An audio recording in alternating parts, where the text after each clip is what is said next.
সবাইকে স্বাগত জানাচ্ছি কুইক রানে, যেখানে বাংলাদেশ 3 ম্যাচ টি-20 সিরিজের প্রথমটিতে কিন্তু জয়লাভ করেছে নিউজিল্যান্ডের বিপক্ষে 6 উইকেটে এবং চট্টগ্রামে কিন্তু বাংলাদেশ তাদের আধিপত্য বজায় রাখলো আবারও টি-20 সিরিজে। ওয়ানডে সিরিজের পর প্রথমে ব্যাট করতে পাঠিয়েছিল নিউজিল্যান্ডকে, তারা কিন্তু 182 রানের টোটাল দাঁড় করিয়েছিল, দুটি 50 ছিল, তবে রিশাদ হোসেন দারুণ বোলিং করেছেন, মাঝখানে এসে দুটি উইকেট নিয়েছেন। ইন রিপ্লাই বাংলাদেশ 183 রানের টার্গেট, ভালো একটা টার্গেট ছিল কিন্তু, তবে বাংলাদেশ তাদের নার্ভ ধরে রেখেছে এবং তাওহিদ হৃদয় 50-এ এবং পারভেজ ইমন এবং শামীম হোসেনের ক্যামিওতে কিন্তু অবশেষে 6 উইকেটে জয়লাভ করে বাংলাদেশ। রাইট, আমার সাথে রয়েছেন শামীম আশরাফ চৌধুরী। শামীম ভাই, দারুণ একটা টি-20 ম্যাচ হয়েছে, কিন্তু একটা প্রয়োজন ছিল টি-20 ফরম্যাটে এমফ্যাটিক উইন করা বাংলাদেশের জন্য, কারণ আমরা ওডিআইটা সাকসেসফুলি সম্পন্ন করেছি। টি-20তে 2 বছর পরে বিশ্বকাপ, কিন্তু এই প্রস্তুতিটা তো এখন থেকেই শুরু হয় এবং সেদিক থেকে চিন্তা করলে আমার মনে হয় একটা অসাধারণ কাজ হয়েছে এবং শেষ পর্যন্ত 2 ওভার হাতে রেখে 183 ক্রস করাটা সহজসাধ্য ব্যাপার ছিল না। সেদিক থেকে ব্যাটারদের যেভাবে তারা অ্যাপ্রোচটা নিয়েছে, কিছু কিছু সময় কিন্তু আমাদের একটা প্রথম অবস্থায় ইভেন পাওয়ার প্লেতে তুলনামূলকভাবে আমরা পিছিয়ে ছিলাম, সেই জায়গায় কম্পেয়ার করলে পরবর্তীতে দেখা যায় যে যখন অ্যাক্সেলারেট করা রানের গতি বাড়ানোর প্রয়োজন ছিল, ঠিক সেই সময় এটা করতে সক্ষম হয়েছে পারভেজ হোসেন ইমন এবং তাওহিদ হৃদয়, পরবর্তীতে শামীম হোসেনের সঙ্গে।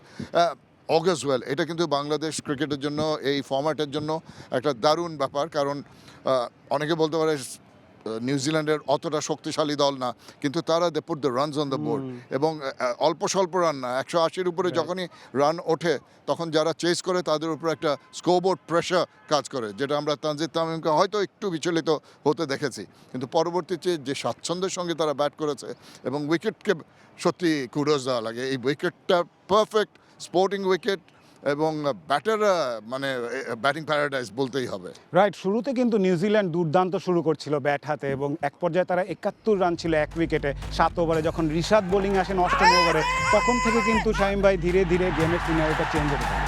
ইনডিড, রিশাদ হোসেনের ব্যাপারটা হচ্ছে কি, আমরা বলি যে স্পিন বল লেগ স্পিনার্স পারচেজ দেয় উইকেট, ক্রয় করতে হয় উইকেট, রানের খরচ হয়, আগে বেশ রান খরচ করতো। আজকাল কিন্তু তার বোলিংয়ের অনেক উন্নতি হয়েছে, ডিসিপ্লিন এসেছে এবং কোন ব্যাটারের সঙ্গে কোন উইকেটে কী ধরনের বল করতে হবে সেই জিনিসটা কিন্তু সে কিন্তু রপ্ত করতে পেরেছে এবং এইটা একজন লেগ স্পিনারের জন্য, যেমন সব বোলারের জন্যই গুরুত্বপূর্ণ, লেগ স্পিনারের জন্য বিশেষ করে একটু এলোমেলো হলে কিন্তু তাদের উপর ব্যাটাররা চড়া হওয়ার জন্য প্রস্তুত থাকে। সেদিক থেকে ওই কঠিন সময় 2টো উইকেট পেয়ে ওদের রানের যে মোমেন্টাম, যে গতিটা ছিল, সেটাকে অচল করে দেওয়ার প্রাধান্য, সেই অ্যাডভান্টেজটা রিশাদ তো এনেই দিয়েছিল। রাইট, 183 রানের টার্গেট কিন্তু খুব একটা সহজ ছিল না। শুরুর দিকে কিন্তু বাংলাদেশ কিছুটা হলেও হোঁচট খায়, খুব বেশি রান হয়নি পাওয়ার প্লেতে। এরপর থেকেই কিন্তু মোমেন্টাম ধীরে ধীরে বাংলাদেশের দিকে আসতে থাকে যখন এই প্লেয়ারটা আসে, তাওহিদ হৃদয়। তাওহিদ হৃদয় যখনই আসে তখনই বাংলাদেশের যারা দর্শক আছে তারা আশা করে যে সে দলের জন্য একটা কিছু করবে।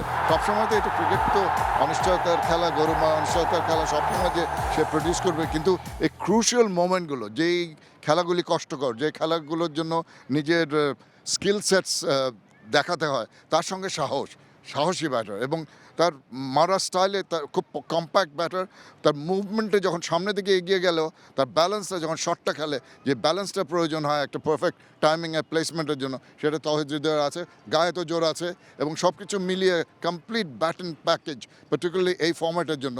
এবং তাওহিদ হৃদয় যদি এইভাবে যায়, কিন্তু সঙ্গে সঙ্গে তার উপরে কিন্তু কোনো বাড়তি চাপ ছিল না when it came to partnership. দুটো ভালো পার্টনারশিপ পেয়েছে, তার ন্যাচারাল গেমটা খেলতে সক্ষম হয়েছে, সেই কারণে বাংলাদেশের আজকে এই প্রাধান্য। রাইট, ইমন এবং শামীম সেই ভালো পার্টনারশিপটা করেছেন। রাইট, প্রথম ম্যাচে বাংলাদেশ জিতলেও কিন্তু দ্বিতীয় ম্যাচে কিন্তু নিউজিল্যান্ড ঘুরে দাঁড়ানোর চেষ্টা করবে।